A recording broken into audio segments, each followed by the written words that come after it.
Thank you. So hello again. This time I'm going to talk about the other half of all my work, which is much more relevant to what you guys are interested in. And it's all about text-based audio editing in radio production. And I've been doing this work for the past 3.5 years as part of my PhD research. And hopefully I've got some insights for you for all that work. So I'm going to start by talking about how things currently work in radio and what really happens. I'll talk very, very briefly about academia, because there's a whole other world of people building text-based interfaces which haven't been talked about. I'll show you the prototypes I built and how I evaluated them and what I found, and then introduce some of the software I've written and released, and then talk about the next steps. So, in radio, well, to give you an idea of the scale of radio production, at the BBC we've got 9 national radio stations with 34 million listeners, 40 local stations, 1 global station in 29 different languages with 269 million listeners every week. So there's quite a lot of radio going on and a lot of people listening to radio. Most of it's live, but it does involve a lot of pre-production and post-production. So roughly a third is probably programs that are pre-produced and played out, and the rest is live. But obviously with the live stuff, you're playing out things and then reusing things afterwards. So I spent some time with radio producers and witnessed a lot of manual transcription. A lot of the time producers are writing the transcripts themselves, and they don't do this verbatim, they just do a rough transcripts. It's enough for them basically to understand what's going on. Obviously that's very slow and it's a massive waste of their time. They're quite talented people, so their time should be better spent on other things. If producers have the money, they will pay other people to do it, generally people who live in Australia, because then they can get done overnight. So it's an overnight process, it's quite slow, it's very expensive, but it's very high quality, it's verbatim basically. There's no sort of integration between the transcripts and the audio editing systems, so there's a lot of alt-tabbing between different windows. Some people use 2 computers so they can have things side by side. We don't have second screens at the BBC, we can't afford them. And some people print out the transcripts and then use that with their screen to do the editing. There's not a lot of use of speech to text, but some people are starting to discover that it's probably good enough for what they want to do. So I'm sure that'll pick up soon. So here's a picture of what radio production looks like. You've got your laptop on the right here with our manually transcribed stuff, and then on the left you've got your audio editor, and they just alternate between the two constantly, trying to work out where this bit of text is in their waveform and move it around. It's not great. Here's an actual picture of transcripts, which has been chopped up out of other bits of transcripts and scribbled on, and lots of things written in. So yeah, this is how the real world works and what really happens, and it's very interesting. So that's what we're working with. This is one of the bits of software that's used for audio editing. This is part of the VCS radio production system. It's basically like Audacity, but worse. The saving grace is it's got a very good keyboard shortcut, so if you know what you're doing, it's quite efficient. But it's really not many features, and even like the waveform drawing is terrible.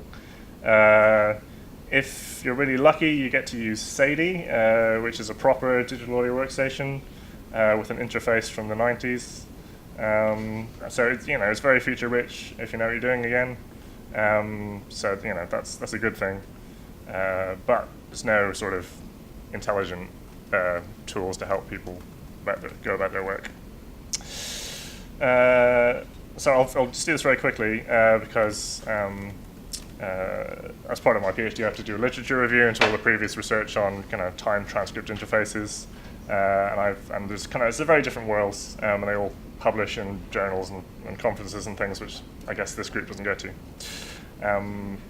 So yeah, as part of this work, I had to find the first published time transcript interface. Does anyone want to guess what year it's from? How old do you think this technology is? 1970. 2004? No. 2002. What?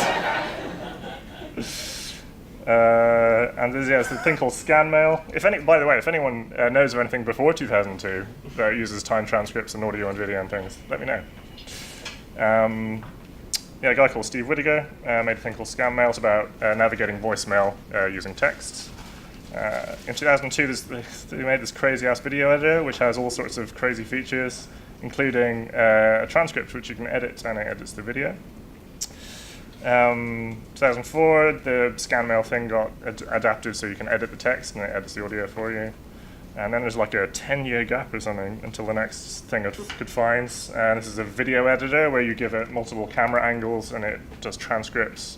And when you edit the transcripts, it edits the video so you don't have any like jump cuts, so it's like a seamless multi-camera interview. This thing's very similar to what I've been doing. A guy called Steve Rubin who did audio production interface, and he was using manually transcribed transcripts. I forget the name of the website. It's like a crowdsourced transcription service, which usefully includes things like ums and breaths, so you can kind of go in and remove them. It also includes integration with some music discovery services and things like that. This one is for quickly editing spoken comments. So if you're like narrating to WhatsApp or something and you want to edit what you just said. And this one is more interesting. It's when you've got a script which you want to record and edit that allows you to, it basically helps you to record multiple versions and select different versions to go into your master script. So yeah, there's just some insight into what other people have done, which I hope you find interesting. So now I've got 3 videos of the 3 prototypes I've built over the past few years. This first one I made is based on HyperAudio, and it has some user accounts where you can create different projects, and then you can upload your media, and it used the Speechmatics API to do the speech to text. At the time it was only UK and US English. Now it's a lot more languages. You can also upload a transcript that you've written yourself, and it does forced alignment on that. And so yeah, I don't know what to say over the next minute or so, because it's basically HyperAudio. So you've seen this already. What's the export? Sorry? What's the export options? Yeah, I'll talk slowly while we get to that. What to say? It does speaker segmentation. I guess HyperAudio doesn't do that. But good point. Yeah, so we used Peaks.js to generate a waveform.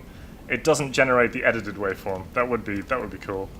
However, I did find later on that nobody actually used the waveform. I don't know if they were looking at it, but nobody touched it. Nobody wanted to navigate using the waveform. They all wanted to navigate using the text, which is quite interesting. So I think once you have the text there, the waveform as a navigation tool becomes a bit redundant. But it might be useful for seeing, the amplitude profile. Right, so when you've created your edits, I got 3 different options. 2 options to export EDL, so the kind of list of edits into the 2 digital audio workstations, Sadie and Star Trek. You can also create a WAV, so that basically sends the list of the edits to a cloud service, which then takes the original WAV file and chops it up and gives you your edited version.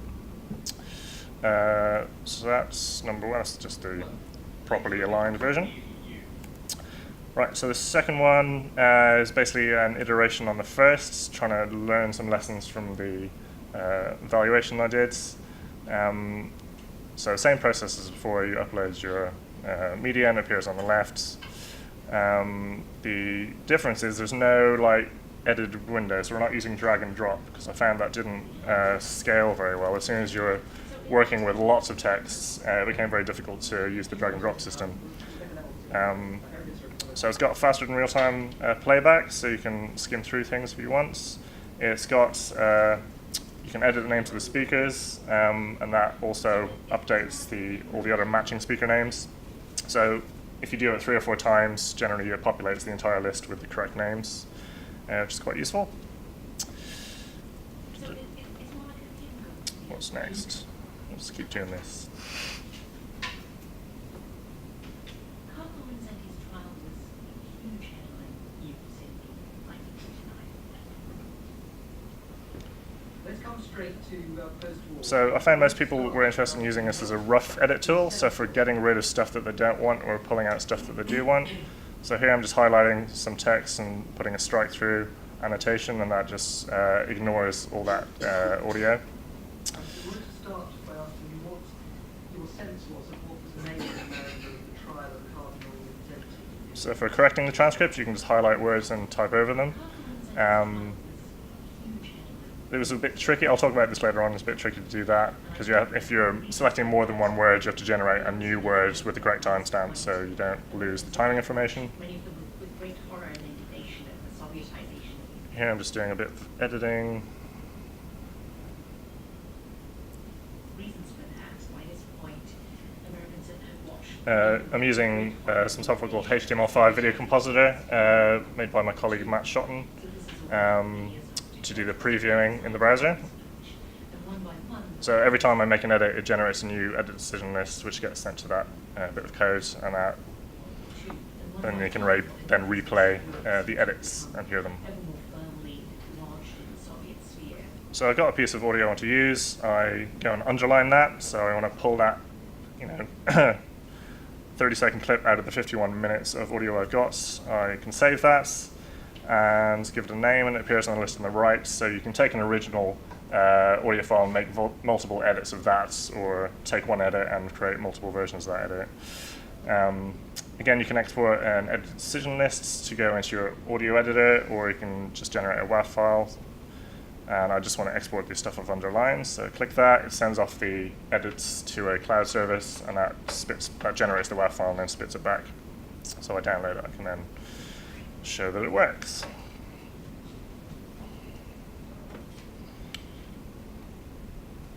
We wanted to start by asking you what So to that. your sense was of what Oop. Sweet.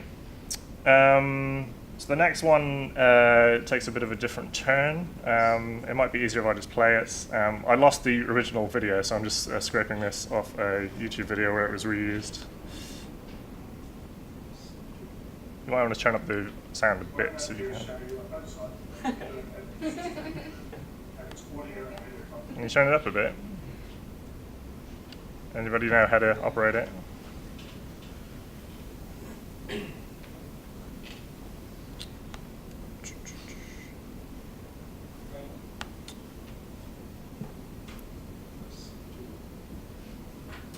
What I'm going to do is show you a website with a paper editing system that edits audio and video content using paper. So here is a screen which is an online interface where you can upload audio and video recordings, and they're automatically transcribed. So here's one I made earlier.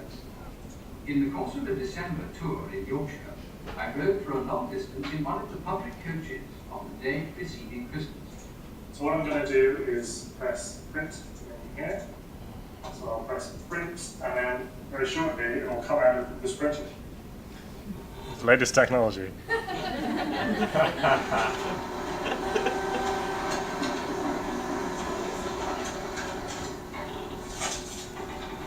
So here we have our transcripts of the audio recording I just showed you. And if you come over here, what we're going to do is make an edit using this digital pen, which has a small camera in the end.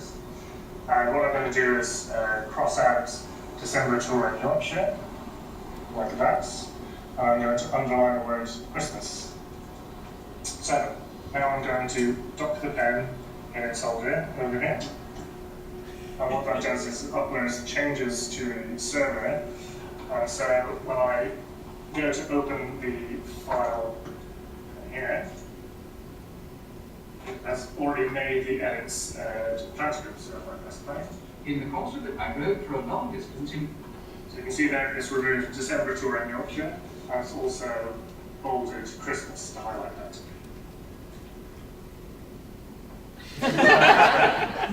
That was the first day I got it working, so I thought I made a video. So this is in reaction to a lot of producers saying that they don't like being sat at the screen, they don't like working in the office because it's noisy and distracting, and they want to go away. and work at home and things like that. So we partnered with a company called Enoto, who make the LiveScribe pen system. We knocked up this prototype where you can print it off and edit on paper, so do a literal paper edit, and then go back into the digital domain and it's already edited for you. Right, so I did a lot of experiments to trying to evaluate these interfaces in some sort of scientific way. So I didn't want to do it in a laboratory because, you know, I've got access to all these producers. So I used real radio producers, and they were making real radio programs. The system was basically interviewing them at the beginning to learn about what they do, giving them access to these tools, and observing them, using them to create the programs, and then afterwards doing an in-depth interview about what they thought. So there's 2 rounds. First testing the very first prototype against what they normally do, and that involved 5 producers. And then the second round took the second prototype, so that's the improved version of the screen one, the third prototype, which is the pen-based system, and comparing that against an automated transcript just printed out onto normal paper with a normal pen. And that was 8 producers. So, I mean, 8's not a massive number, but just to give you an idea of how difficult it is to get these people sat down using these tools, it took about a year to get those 8 people using the systems and do all the tests. Right, here's where I try and provide you some insight. So what did I find? So transcripts themselves are the most useful bit. So not having to write the transcripts themselves provides 90% of the benefit. So even if we just give them access to speech to text and do nothing, they're going to, be massively impacted. Their workflows are going to seriously improve. All these clever tools we're building on top are just the 10% that makes it that bit better. So automated speech to text is currently good enough for editing if you're using your own content. So if you've recorded it yourself and you know what was said at the time, automated speech to text is okay for doing all the editing.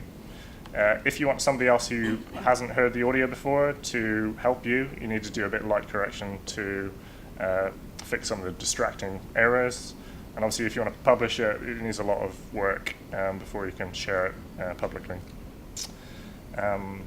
Annotation is very, very important to producers. So, like, for example, one of the producers I worked with was making a 10-part series, and each part he needed to do 7 interviews, and each interview took about an hour. So that's 70 hours of transcripts for one series of programs. And so basically they need a way to filter down all that text and organize it. So they use things like highlighting, so bold, underline, using highlighter pens. They use ranking systems, so everyone has their own star rating system or points out of 10 or whatever. Everyone makes little notes in the text or the side of the text just for themselves to say, definitely use this, or this was rubbish, or he laughed at this point, or something like that. And they also like segmenting into different parts of their interviews, and paragraphs are an obvious first step to doing that. And as I mentioned, the drag and drop interface didn't scale that well, so I don't know if we can. I wouldn't discount drag and drop interfaces, but it needs a bit of work if you want to handle like an hour of transcripts. So listening is very important. My wife keeps telling me. Someone said radio is made with your ears, which is hard to argue with. But I guess the point here is speech to text is a lossy process. The transcript only tells you some things about the audio. And you need to listen to spot good and bad sound quality. So by quality I mean things like if someone sneezes, that's bad sound quality. If someone says something in a very funny way, that might be considered good quality. You might be considered like a endearing moment that you want to include in your program, but you can't read that on the transcript. So listening is basically required to find all these bits. You can do some things to try and substitute some of that. You might try and detect bad sound quality, like ums or sound effects, things like that. But it's very difficult to substitute listening. However, listening is very slow.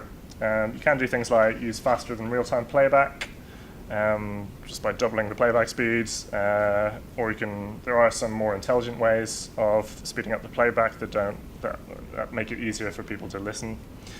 You need to provide a very easy and convenient way for people to listen to their edits. Because a lot of producers want to play with an edit and see what sounds good and what doesn't, and you need to be able to quickly preview that. And keyboard shortcuts are very important and need to be well designed so you can efficiently do all that listening and navigation. Portability I found of great interest. The BBC producers work in massive open plan offices which are very noisy, and they've got level limited earphones, so they can't really turn it up loud enough sometimes. And it's very distracting. In open plan, people are just wandering around chatting, and they're kind of tied to their screen a lot of the time, and they want to get away from that because it's very hard on their eyes and very boring. And they like working in cool places like cafes and making use of their commute. Collaboration. So production is mostly a solo effort in radio, but you do need to work with others to get lots of feedback. You need to work with an editor to get sign-off and approval. And currently that's done using texts, but not always with the audio. So sometimes they'll share an edit they've done, but it's only on paper, so people can't really hear what it sounds like. Just because they don't have time to be making all these WAV files and sharing them and downloading them and all that sort of stuff. They just want to go, email this, look at that, yes, no. So you need to find a very easy and convenient way to share the transcripts with the audio and for people to be able to replay that and provide feedback, so basically annotate the edits with some feedback. And one thing that struck me yesterday with the talk from Vox about the Google Docs with the 15 editors all working at the same time. I wonder what would happen if that was a transcript linked to audio. Could that unlock some new interesting forms of content where we're fast turnaround of different versions or different takes on the same thing? I found that quite interesting. So I wrote some software to do all this, and as of Tuesday, it is now open source at this address. The system was called Discourse, but there's something else called Discourse, so the lawyers didn't allow me to call it that, so I came up with a shit name. So here's the kind of high-level overview of how it works, basically audio in, audio out. I should say at this point that it does audio and video. Forgot to mention that. So all the rendering in the browser works equally well with video as it does with audio. So when you upload, it generates a preview version, so you can watch it in the browser or listen in the browser. It makes a transcription, and it saves the original file for later. So when you open the transcript, it takes the JSON, which is generated by the transcription system, converts it to HTML, and then I use an off-the-shelf text editing system called CKEditor, which I modified. Well, I didn't modify it because that would break the rules of the license, but I built stuff around it to make it do what I want. You can correct it and provide some edit commands and replay using the HTML5 compositor thing. And importantly, you can export the edits, which uses the original file, so it's a lossless process, which is quite important for broadcasts. Very quickly, here's how the transcript is represented. I don't know if this is of interest or not. This is basically how it comes out of the transcription system, Kaldi, which we're using. I haven't really touched it. But basically, these are the two representations I'm using for the transcripts. I guess one interesting bit is this next bit here, which is just an easy way a computationally easy way for me to work out where there's been an edit by comparing the previous word's next timestamp with the current word's start timestamp. Because when you've got tens of thousands of words and you want to find edits, it can be a bit tricky in JavaScript to do it quickly. We're also working on a streaming kind of formats for transcripts. This is part of another project in the BBC called IP Studio, which is about creating a platform for IP-based broadcasts. And it uses a set of standards called NMOS to identify where things came from,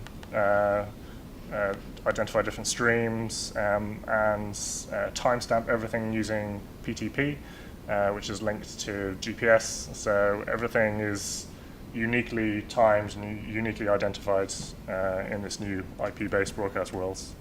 And it basically delivers a payload with a word and a timestamp and a confidence level. So a bit of a brain dump on the text editing stuff. So I wanted to create something where you could correct the transcripts, or I mean, people talked a lot about editing recently, but I would call text editing correction and audio editing, just the terminology thing there.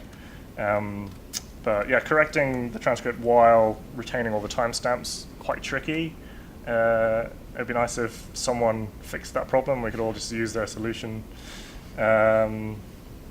Wanted a way of indicating how to edit the audio, wanted to live preview, wanted to see where the speakers were, wanted to see the timestamps and export an EDL. So I took CK Editor and basically turned off most of the features. So I banned anyone from cutting or copying or pasting or dragging anything, so everything stays in the same order. I only allowed people to replace texts, because as soon as you dive in, press backspace and remove a word, I've lost the information, I don't know what's going on. So I only allow people to replace stuff. And when you click on a word, it moves the selection to the start of the word and the end of the word plus the space. Don't forget the space, because then you get bloody spaces. And then when you're replacing more than one word, it generates a new word and with the correct timestamp, so everything stays in order. So that's how I got around that. It's not a great solution.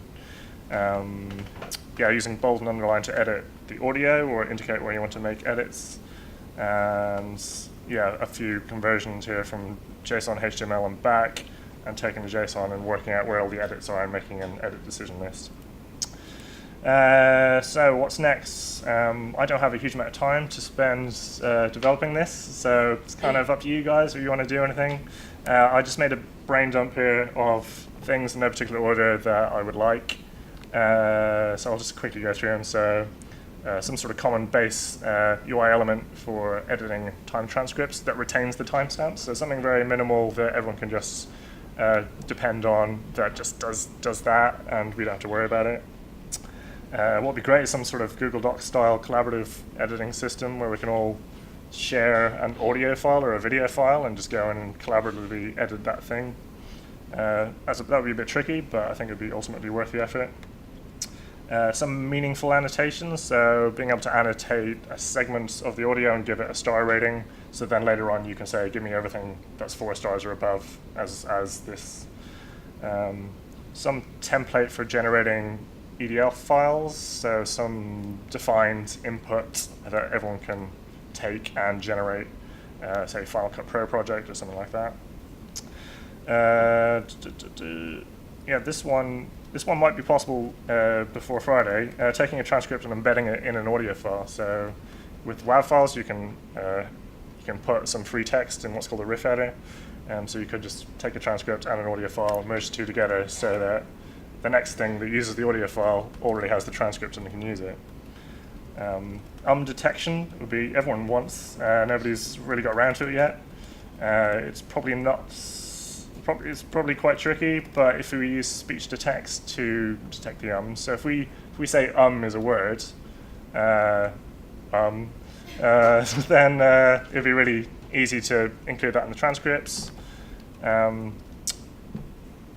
But at the moment, speech-to-text systems try to ignore the ums instead of pulling them out. Automatic segmentation. So if you've got an hour-long transcripts, you basically want to break it up into pieces and know what was said in each piece. And the more automation we can apply to that, the better. Better time compression, doesn't sound like the chipmunks. Tools for recording multiple versions of a script. So in drama production, they have a script and they record multiple versions of each line and then have to choose from them. So some kind of linked transcript version of that would be nice. Yeah, digital pen with audio playback, natural annotation, and live bidirectional sync. So being able to print something out, listen to things as you're editing on the piece of paper, being able to annotate it as you would normally, and for it to understand what's going on, and for that to update live on the digital interface as you're doing it. That would be the dream. That's quite tricky though. Some sort of smart correction system. So at the moment you have to basically type the whole word again if you want to correct the words. But the speech-to-text system already knows all the different possibilities of what the word could be. So if it tells us, we can just select one of those options rather than having to keep typing stuff in. And yeah, if we've got a live audio stream, can we transcribe it as it comes in and have some sort of fast clipping interface for pulling out clips on the fly? That would be really useful for banging stuff onto social media from news reports and things like that. So yeah, that's me. Thanks very much.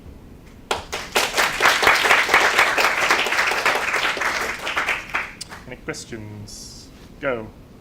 You said that you generate new timestamps when you replace more than one word. Yeah. Do you do that with guesstimate mathing, or do you use forced alignment to try to like? No. So if you've got 3 words, the first word has a start timestamp, the last word has an end timestamp.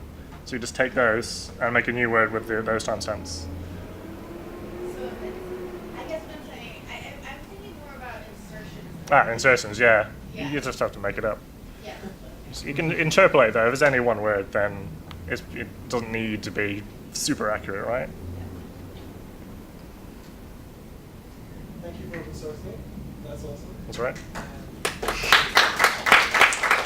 question I had is like how, like if I keep cloning everything, like is it good to go, or is there because No, so I tried to. about a speech to text system like Yeah. So where is it? Here. Right. So the bits in reds I don't give you. Because it was designed to use cloud services for that. So generating a preview file is quite easy. You just call FFmpeg. Transcription, obviously, you can use some sort of cloud-based thing like Speechmatics or whatever. And file exports, again, it's not very difficult. You just write scripts that takes the list of edits and uses SOX or something to edit the WAV file or whatever. I think FFmpeg does something similar. Actually, I use something called Melt or Melds. I can't remember now. I'll look it up, but yeah, that was quite good for taking EDLs and generating videos. Yeah, feel free to share whatever bits you make to go in there. Have you seen a lot of newsroom adoption? Or? So what I've tried to do is hand it to a different team in the BBC to develop and turn into a managed service. I handed it over, but they've stopped. Not because there's no interest. My inbox is full of people going, oh, I want to use this. When can you give me the link? And I'm like, oh no, I can't maintain this. So yeah, there's loads of interests. We don't have the resources or the buy-in to turn it into a proper thing, properly managed thing. But yeah, we will happily buy anything that does all this. I was also wondering, after doing the tests, so the feedback you got was completely happy to start using it? Yes, yeah. There's a lot of enthusiasm for it. Yeah, I got really excited seeing kind of your list of like what arrays we had because to me that was like on the nose of what happened with audio production. And I was kind of curious if you think there would be any future in working with an audio editor, because something I think would be hugely helpful if you're doing like text-based audio editing is that then the audio files that you're clipping are kind of labeled like generally what they're about, and then if you rearrange them, they would like rearrange in the transcript. That would be Yeah, one thing I forgot to put on there, I'll put it on afterwards, is some sort of bidirectional update to an audio editor. So you could take something like Audacity and link it to your text interface, and when you make an edit in the text interface, it does it equivalent in Audacity and vice versa. So you can just use whatever tool is best at the time, because editing waveforms actually is sometimes quite useful if you want to de-um or something. You need to be quite precise and need to use fades and all that sort of thing. But yeah, it's a bit cruder with the text interface. I agree, some sort of two-way integration would be fantastic. But I guess the problem is that audio editing systems are massive proprietary things that we don't have access to. So. Yeah, you can do that. Or what we could do is create some sort of API and offer it to audio editing developers and go, if you want to integrate your audio editor with our thing, here's a nice interface that you can use. Cool. Thanks very much.